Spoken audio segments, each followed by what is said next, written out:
அனைவருக்கும் வணக்கம். ஏற்கனவே அணில்கள்லாம் கதறுன்னு கதறிக்கிட்டு இருக்கானுங்க சோசியல் மீடியாஸ் ஃபுல்லாக. அவங்க அண்ணனை போட்டு படாத பாடுபடுத்துகிறாங்க. எல்லாரும் ஜனநாயகன் படம் ரிலீஸ் ஆகலை, அங்கே நெருக்கடி இங்கே நெருக்கடின்னு சொல்லிட்டு கடந்து கதறுன்னு கதறானுங்க. அதுவும் இப்போ தேர்தல் நெருங்க அணில்கள்லாம் ஒப்பாரி ஓலம் வச்சுக்கிட்டு இருக்கானுங்க சோசியல் மீடியாஸ் ஃபுல்லாக. அதுலேயும் குறிப்பாக இன்னைக்கு பார்த்தீங்கன்னா டிடிவி தினகரன் இருக்காரு பாருங்க, அவர் என்டிஏ கூட்டணியில் போய் சேர்ந்துக்கிட்டாப்ல. அந்த செய்தியை பார்த்த உடனே அணில்கள்லாம் ஊரை கூட்டி வச்சு அழுன்னு அழுறானுங்க. செங்கோட்டையன் அவர்கள் கொஞ்ச நாளைக்கு முன்னாடி அளிச்ச பேட்டியில் டிடிவி தினகரன்லாம் தாவேக்கா கூட வந்து சேருவார் அப்படின்ற மாதிரிலாம் சொன்னாப்ல. அதை நம்பிக்கிட்டு இந்த அணில்கள்லாம் டிடிவி நம்ம கூட வந்துருவாரு அப்படின்னு நினச்சிக்கிட்டு இருந்தானுங்க. கடைசியில் அவரும் இப்போ என்டிஏ கூட்டணியில் போய் சேர்ந்துட்டாப்ல. ஆனால் பாருங்க, எடப்பாடி பழனிசாமி அவர்களை என்ன மாதிரி வசப்பாடிக்கிட்டு இன்னைக்கு அவங்க கூடயே போய் கூட்டணி சேர்ந்துட்டாங்க. ஒரு சின்ன டைம் டிராவல் போட்டு பார்த்துட்டு வந்துருவோமா டிடிவி தினகரன் என்னெல்லாம் சொல்லியிருக்காருன்னு. சரி செஞ்சுக்கிறோம். எங்கள் கட்சியில் என்ன சரி பண்ணணும் நீங்கள் அட்வைஸ் சொல்லுங்கள், நாங்கள் கேட்டுக்கிறேன். பழனிசாமியோட போகணுங்கிறீங்களா நீங்கள் அட்வைஸ்? அதுக்கு நாங்கள் தூக்குமாடி கூட தொங்கிடுவோம். நாங்களாம் விட்டு கொடுத்து போவர்கள் இன்றைக்கு கெட்டு போவதில்லை. என்னதான் இருந்தாலும் இது ஒரு பங்காளி சண்டை தான். எங்களுக்குள்ள சண்டையை நாங்கள் என்ன செய்தாரை ஒருத்தல் அவர் நானே நன்னயம் செய்து விடல்னு சொல்லி ஏற்கனவே பொதுக்குழுலே நான் சொன்னேன். அதனால ரொம்பலாம் இல்லைங்க. போன செப்டம்பர் மாதம் இந்த கரூர் இன்சிடென்ட் நடந்துச்சு பாருங்க, அந்த மாதம் தான் இவர் இப்படி பேசியிருக்காரு. எடப்பாடி பழனிசாமி கூட நாங்கள் போகணுன்னு சொல்கிறீங்களா, அதுக்கு நாங்கள் எல்லாரும் தூக்கு மாட்டிட்டு சாவோம் அப்படின்னாரு. இன்னைக்கு பாருங்க, இன்னா செய்தாரே ஒருத்தர் அப்படின்ட்டு உருட்டிக்கிட்டு இருக்காப்ல. கவுரு எது ஸ்ட்ராங்கா இருக்கும்? கவுரு எதுக்கா தூக்க மாட்ட போறோம்.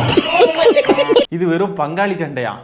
ஐயோ, எடப்பாடி பழனிசாமி ஒரு துரோகி அப்படின்னு இவரு சொல்றது என்ன? எடப்பாடி பழனிசாமி அவர்கள் அங்க இருந்துகிட்டு டிடிவி ஒரு 420 சொல்றது என்ன? இப்படியெல்லாம் வசப்பாடிக்கிட்டு இன்னைக்கு என்னங்க சொல்றது? இதுல வேற டிடிவி தினகரன் கொஞ்ச நாளைக்கு முன்னாடி சொன்னாரு, 2026 தேர்தலில் இபிஎஸ்ஐ வீழ்த்தாமல் நாங்கள் ஓய மாட்டோமா. ஆமா, மூக்கா ஓயாது அப்படின்னாப்ல. இப்ப என்ன ஆச்சு? நல்லா ஓஞ்சிட்டாங்க போல. சிந்தனையாளர் இருக்கின்றார்கள். ஆகவே எவருடைய எண்ணத்துக்கும் எட்டப்படாத ஒரு நபருக்கு எட்டியது என்று சொன்னால் அவள் எப்படிப்பட்ட கிரிமினல் இருப்பா என்பதை நாம் எண்ணி பார்க்க வேண்டும். எந்த உழைப்பும் கிடையாது. அவர் குடும்பத்தைச் சேர்ந்த ஒருவர் அம்மா வீட்டிலே தங்கியிருந்து அம்மாவுக்கு உதவி செய்தார். அந்த உதவியின் மூலமாக கொல்லைப்புறத்தின் மூலமாக உள்ளே புகுந்தவர் தான் இந்த டிடி தினகரன். இப்படியெல்லாம் பேசிவிட்டு இன்னைக்கு போட்டிருக்காரு எடப்பாடி பழனிசாமி அவர்கள் பதிவு. தீய சக்தி திமுகவின் கொடுங்கோல் ஆட்சியை வேரடி மண்ணோடு வீழ்த்தவும், வாரிசு அரசியலுக்கு முற்றுப்புள்ளியை வைத்திடவும், மாண்புமிகு புரட்சி தலைவி அம்மா அவர்களுடைய ஆட்சியில் பள்ளியில் அது தமிழகத்தில் பொற்கால ஆட்சி அமைக்க தேசிய ஜனநாயக கூட்டணியில் டிடிவி தினகரன் அவர்களை அன்போடு வரவேற்று அவர்களுக்கு மனமார்ந்த வாழ்த்துக்களை தெரிவித்துக் கொள்கிறேன். மக்கள் நலன் ஒன்றே குறிக்கோளாக கொண்டு நாம் அனைவரும் ஒன்றாக இணைந்து திமுக குடும்ப ஆட்சியின் பிடி இருந்து அப்படின்ட்டு போட்டிருக்காரு. குச்சமாவே இல்லையா? பிஜேபி கூட சேர்ந்துக்கிட்டு மக்கள் நலனே ஒரே குறிக்கோளாக இருந்து இது பண்ண போகிறாங்களாம், அரசியல் பண்ண போகிறாங்களாம். நேற்றைக்கு ஒரு பேச்சு, இன்னைக்கு ஒரு பேச்சு, ஒரு நாளைக்கு ஒரு பேச்சு பேசிக்கிட்டு இருக்காங்க. டிடிவி தினகரன் அவர்கள் என்ன பதிவு போட்டிருக்காரு பாருங்க. கடந்த 4.5 ஆண்டுகளாக இருளில் மூழ்கி இருக்கும் தமிழகத்திற்கும் தமிழக மக்களுக்கும் புதிய வெளிச்சத்தை பாய்ச்சிடும் சரித்திரமிக்க வெற்றியை படைத்திடும். ஆமா, இவர் தான் வெளிச்சம் இங்கே கொடுக்க போறார் தமிழ்நாட்டில். நேற்றைக்கு வரைக்கும் தூக்குல கூட தொங்கிடுவோம் அப்படின்னு பேசிக்கிட்டு இருந்தவர் இன்னைக்கு பாருங்க, நாங்கள் அதிமுக கூட சேர்ந்து நாங்கள் தமிழ்நாட்டில் வெளிச்சம் கொடுக்க போறோம்னு பேசிக்கிட்டு இருக்காப்ல. பங்காளி சண்டை நிறுத்தி வச்சுட்டு திமுகவை பிளந்து எடுப்போம் வாங்க பங்காளி. ஆமா பங்காளி. எப்படிதானே இந்த அடிமைகளுக்கு மூளை எப்படிலாம் வேலை செய்யுதுன்னே தெரியல. அடிமையா இருக்காங்கன்னு உணரவே மாட்டாங்க போல இருக்கு. பாஜக கூட இருந்துட்டு வாப்பகாளி நம்ம திமுகவை ஒழித்து கட்டுவோம் வாப்பகாளி. இவ்வளோ நாளும் இவங்க அவங்கள வசப்படுறது என்ன, அவங்க இவங்கள வசப்படுறது என்ன, இன்னைக்கு பாருங்க பங்காளி ஆயிட்டாங்க. என்னங்கடா இது?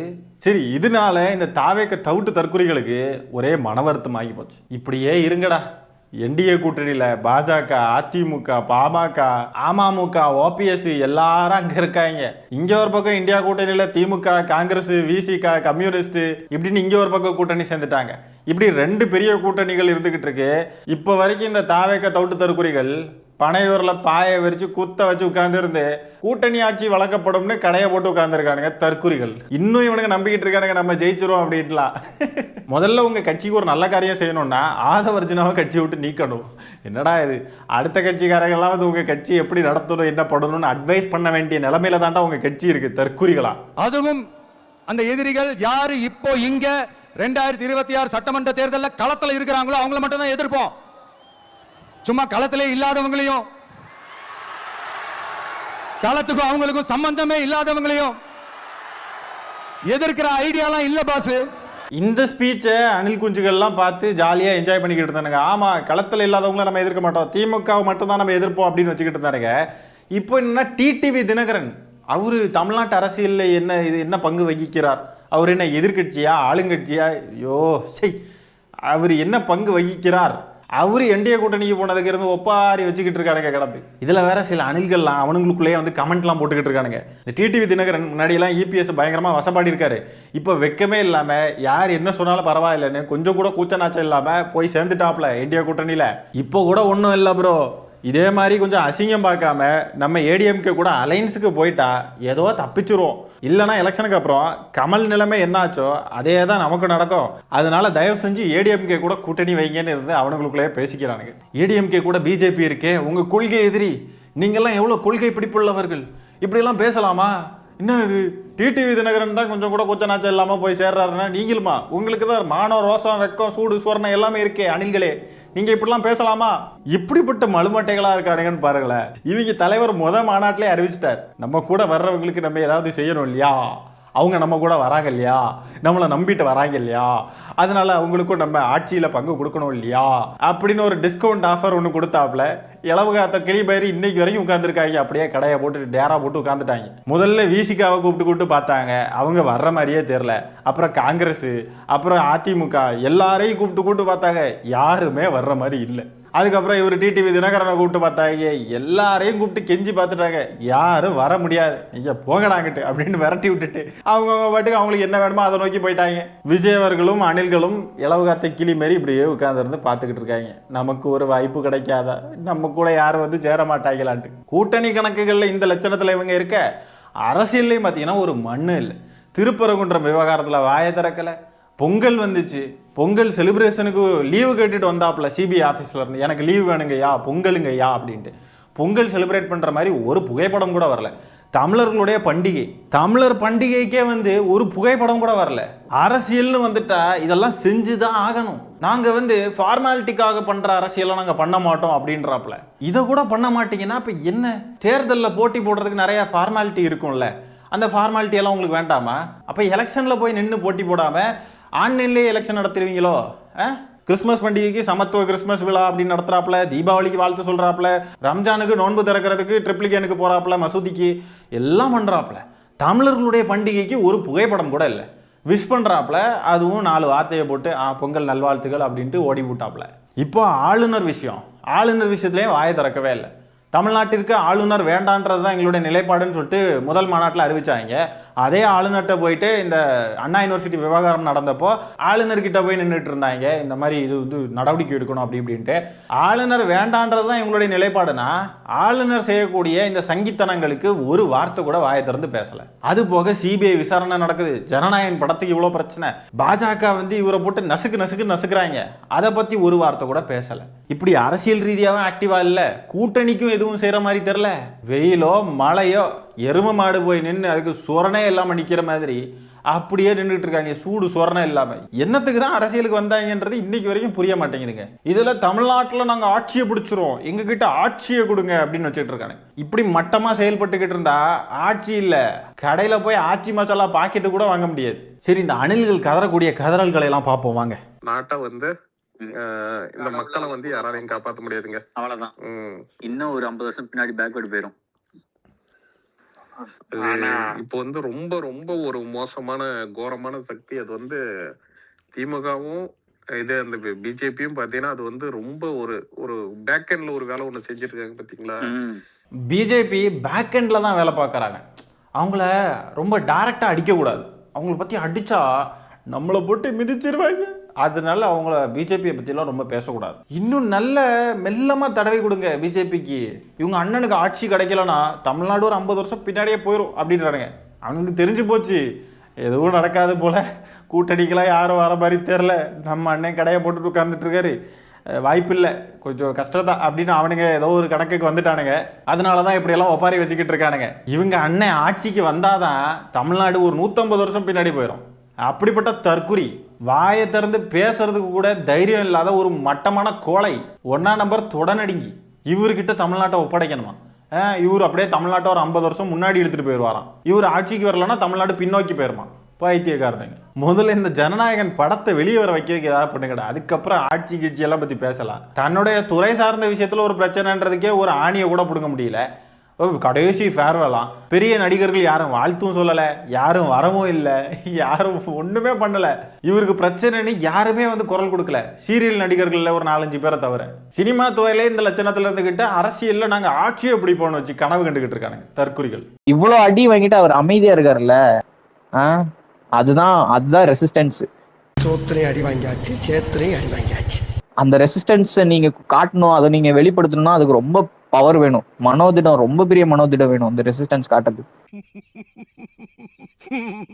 எல்லாராலையும் அதை பண்ண முடியாது. அப்படி ஒரு அடிடாது. இவ்வளோ அடி வாங்கிட்டு அவர் அமைதியா இருக்காருன்னா அதுக்கு பெரிய மனதைரியம் வேணுமா?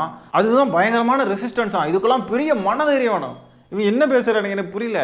அமைதியாக தானே இருக்காரு, இதுக்கு என்ன மனதைரியம் வேணும்? எதிர்த்து போராடுறதுக்கு தான் மனதைரியம் வேணும், துணிச்சல் வேணும், இதெல்லாம் இருக்கணும். சும்மா இருக்காரு, அமைதியா இருக்காரு, அவ்வளோதானே. அமைதியா எல்லாரும் தான் இருக்க முடியும். இவனுங்க என்னங்க எல்லாத்தையுமே தலைகீழாவே புரிஞ்சுக்கிறானுங்க, தலைகீழாவே நடந்துக்கிறானுங்க. தலைகீழ தான் வீட்டில் தண்ணி குடிப்பானுங்களா? சாப்பாடு வாய் வழியாக தான் சாப்பிடுவானுங்களா இல்லை எப்படி சாப்பிடுவானுங்க அப்படின்றது தெரிய மாட்டேங்குது. முடிச்சு விட்டுட்டானுங்க ப்ரோ. எல்லாரும் ஒரு சைடு, நம்ம மட்டும் ஒரு சைடா இருக்கு. எல்லாரும் ஒரு சைடு, நம்ம மட்டும் ஒரு சைடா நிக்கிறோம் தனியா. அவனுங்களுக்கே தெரியுது நம்ம தனியா நிக்கிறோம்டா, நம்மள எல்லாரும் தனிமைப்படுத்திட்டாங்க, செத்தோண்டா, அவ்வளவுதான், முடிஞ்சு போச்சு அப்படின்றது அவங்களுக்கு தெரிஞ்சு போச்சு. அதனாலதான் கதறிக்கிட்டு இருக்கானுங்க. 9ஆம் தேதி அந்த படத்தை ரிலீஸ் பண்ணியிருந்தா தளபதி விஜய் போட்டிருப்பாங்க. இப்போ எலெக்ஷன் முடிச்சு ரிலீஸ் பண்ணாங்கன்னா என்ன டைட்டில் வரும் நீங்களே கமெண்ட்ல மென்ஷன் பண்ணுங்க. தெரியும் பாத்தீங்கன்னா ரிலீஸ் பண்ணல, ஜனநாயகனும் ரிலீஸ் பண்ணல, ஒரு பக்கம் சிபிஐ என்கொயரி போகுது, அடுத்தது எலெக்ஷன்ஸ். ஆக்சுவலா ஒரு மிகப்பெரிய பரபரப்பா இருக்கு. தளபதி விஜய் அப்படின்னாலே என்டையர் நேஷன்லயே பாத்தீங்கன்னா ஒரு பிரச்சனையா தான் பாக்குறாங்க. ஆமா, தளபதி விஜய்னா என்டையர் நேஷனுக்குமே பிரச்சனை தான். அணில்கள்லாம் இப்போ உண்மையை ஒத்துக்க ஆரம்பிச்சிட்டாங்க பாருங்களேன் எல்லா இடத்துலையும். இவனுங்களை கிண்டல் அடிச்சுக்கிட்டு இருந்தோம். நம்ம படம் இப்போ ரிலீஸ் ஆச்சுன்னா தளபதி விஜய்னு வரும், எலெக்ஷனுக்கு அப்புறம் ரிலீஸ் ஆச்சுன்னா அது முதல் அமைச்சர் சொல்ல வேண்டாங்க விஜய்னு வரும் அப்படின்னு சொல்லிட்டு எவனோ ஒருத்தன் போட்டுருந்தான். அதை எல்லாரும் கிண்டல் அடிச்சு அதை போட்டு அடிச்சு நொறுக்கியாச்சு. இப்போ இந்த யூடியூபர் அணில் இதை எடுத்துட்டு வந்திருக்காப்ல. அந்த பதிவை பார்க்குறப்போ இவங்க எல்லாம் அதை வந்து பாசிட்டிவாக பார்த்துருப்பாங்க போல, சிரிப்பே வராமல் பார்த்துருப்பாங்க போல. நமக்கெல்லாம் பார்த்து விழுந்து விழுந்து சிரிச்சுக்கிட்டு இருக்கோம். என்னடா போட்டுட்டு இருக்கீங்க தற்குறிகளான்னு. இதை சீரியஸாக எடுத்து பேசிக்கிட்டு இருக்காரு பாருங்க. படம் இப்போ வந்தா தளபதி விஜய்னு வரும், எலெக்ஷனுக்கு அப்புறம் படம் வந்துச்சுன்னா நீங்களே போடுங்க கமெண்ட்ல அது என்ன வரும்னு சொல்லுங்கன்னு சொல்லிட்டு சீரியஸாக பேசிக்கிட்டு இருக்கானுங்க. ஆட தற்குறிகளா? இல்ல இன்னும் நல்ல நெகோசியேட்டர்ஸ் இல்லைன்னு அர்த்தம் நம்ம கிட்ட. இல்லையா, அது நம்ம அக்செப்ட் பண்ணி தான் அவனை ஆகணும். கண்டிப்பா நம்ம எக்ஸ்பெக்டேஷன் வந்து ஸ்கை ஹைக் வச்சிருக்கோம்.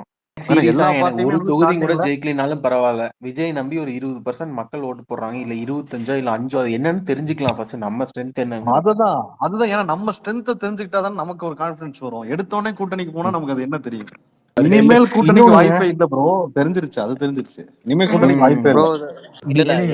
ஏடிஎம்கேவோட இப்போ ஃபார்ம் பண்ணிருக்காங்களா அலையன்ஸ், அவனுக்கு பார்த்தோன்னு வச்சுங்களேன், அதிமுக 5% 20% ஓட்டு அவ்வளவுதான், பாமக 2%, அமமுக ஒரு 0.5%, ஜான் பாண்டி 0.2%, ஐஜேகேவா 0%, டிஎம்டிகே பிரேமலதா 0.2%, பிஜேபி 3%, அவ்வளவுதான் ஓட்டு. கூட்டி கழிச்சு பார்த்தோம்னா 23-24% தான் அவனுக்கு வரும், அவ்வளவுதான். இல்ல நான் எனக்கு ஒரு பெரிய இது எக்ஸ்பெக்டேஷனா வச்சுக்கலாம். இண்டிவிஜுவல் பார்ட்டியா டிவிகே வந்து என்டிஏ அலைன்ஸை தூக்கிடும்னு நினைக்கிறேன். கண்டிப்பா தூக்கிடும். சீட்டை விட்டு ஓட் பெர்சன்டேஜ்ல சொல்றேன். அலைன்ஸ் கட்சியோட வந்து பேரை தான் காட்டான தவிர அவங்களுக்கு பின்னாடி இருக்கிற ஓட் பெர்சன்ட் வந்து அவ்வளவு. சாரி என்டிஏ அலைன்ஸை சொல்லல, ஏடிஎம்கேவோட இண்டிவிஜுவல் ஓட் பெர்சன்டேஜ். என்னங்க இவனுங்க இப்படிலாம் பேசிக்கிட்டு இருக்கானுங்க. அதிமுக கூட்டணியை தாவேக்கா வந்து தனியா நின்று அடிச்சிருமா? என்ன நினச்சிக்கிட்டு இருக்கானுங்க இவனுக்கு, எனக்கு புரிய மாட்டேங்குது. அதிமுகவுக்கு ஒரு 15%, அமமுகவுக்கு ஒரு 0.5%, எல்லாத்தையும் கூட்டுறானுங்க. அவனுக்கு இஷ்டத்துக்கு கூட்டுறானுங்க. ஒரு நம்பரை போட்டு கூட்டி முடிச்சுட்டு இவங்க எல்லாரும் இவ்வளோதான் போடு அடி, நம்ம தம்மா துண்டு பிளேடு மேலே இருக்க நம்பிக்கை நீ ஓ மேலே வை ஜெயிக்கலாம் அப்படின்னு டைலாக் பேசிக்கிட்டு ஜாலியாக அப்படியே ஒரு மாதிரி வார்ம் அப் பண்ணிட்டு நிற்கிறானுங்க. அப்படியே புரிஞ்சுக்கோங்கடா, நீங்க அவ்வளோ ஒர்த் இல்லடா அணில்களா. உங்களுக்குலாம் ரியாலிட்டி எலெக்ஷன் முடிஞ்சாதான்டா தெரிய வரும். அது வரைக்கும் நீங்களே உங்களுக்கு ஹைப்பு கொடுத்து நல்லா ஏற்றி. ஆனா இப்படி ஹைப் பண்ணிக்கிட்டு இருக்கிறது எங்க போய் முடியும்னா, இதை நம்பிக்கிட்டு பல அணில்கள் உட்காந்துக்கிட்டு போனாங்க. எத்தனை பேர் எலெக்ஷன் முடிவுகள் வர்றப்போ என்னென்ன முடிவுகள் எடுத்து என்னென்ன விரக்தியில எந்த உச்ச விளிம்பு எந்த நிலைக்கு போவானுங்க அப்படின்றது தெரியல. என்ன வார்த்தையெல்லாம் சொன்னேன்னு எனக்கே தெரியல. மொத்த பைத்தியம் அங்கதாங்க இருக்கு. ஐயோயோ, அவனுங்களே சொல்றானுங்க நம்ம பலம் என்னன்னு தனியா நின்று பார்த்தா தான் தெரியும், நமக்கு தெரியல ஓட்டு பர்சன்டேஜ் எவ்வளவு வரும்னு தெரியலன்றானுங்க. ஆனா அதிமுக கூட்டணியை நம்ம அடிச்சு நொறுக்கிற அளவுக்கு நம்ம கிட்ட பலம் இருக்குன்னு அவனுங்களே பேசுறானுங்க. எப்படிடா பேசுறீங்க? அப்படி அடிச்ச அடியில் மண்டை கண்டையெல்லாம் குழம்பி போய் திரியிறானுங்க. அடி வாங்குறதுக்கு முன்னாடியும் அதே மாதிரி தான். ஆனால் இப்போ வந்து ரொம்ப டிஃப்ரெண்ட்டாக ஒரு மாதிரியாக கிடக்குறானுங்க. என்ன பேசுகிறோம் ஏது பேசுகிறோன்னே தெரியாமல் ஒரு மாதிரி வித்தியாசமாக பேசிக்கிட்டு இருக்கானுங்க. இவனுங்க தான் விஜய் அவர்களுடைய நெஞ்சில் குடியிருக்கக்கூடிய ஆச்சரியக்குறி தற்குறி பைத்தியங்கள். நீ தாவேக்கால யாராவது கூட்டணிக்கு போய் சேரணும்னா இவனுங்களே தனியாக ஒரு கட்சி ஆரம்பித்து இவனுங்களே இவனுங்க கூட சேர்ந்தா மட்டும்தான் உண்டு. அப்படி இல்லை நான் இலவகாத்த கிளி மாதிரி பனையூரில் பாயை போட்டு உட்கார்ந்து குத்த வச்சு வெயிட் பண்ணிட்டு இருக்க வேண்டியதான். யாராவது வாங்க கூட்டணிக்கு நாங்கள் ஆட்சியில் பங்கு தரோம் அப்படின்ட்டு. 2024 மிகச்சிறந்த காமெடினா அதுதாங்க. எங்க கூட வர்றவங்களுக்கும் நாங்க ஏதாவது கொடுக்கணும் இல்லையா, அதனால ஆட்சியிலையும் அதிகாரத்திலையும் நாங்களும் பங்கு கொடுப்போம் இல்லையா. சரி மக்களே, இந்த காணொலியை நான் இத்துடன் நிறைவு செய்து கொள்கிறேன். நன்றி, வணக்கம்.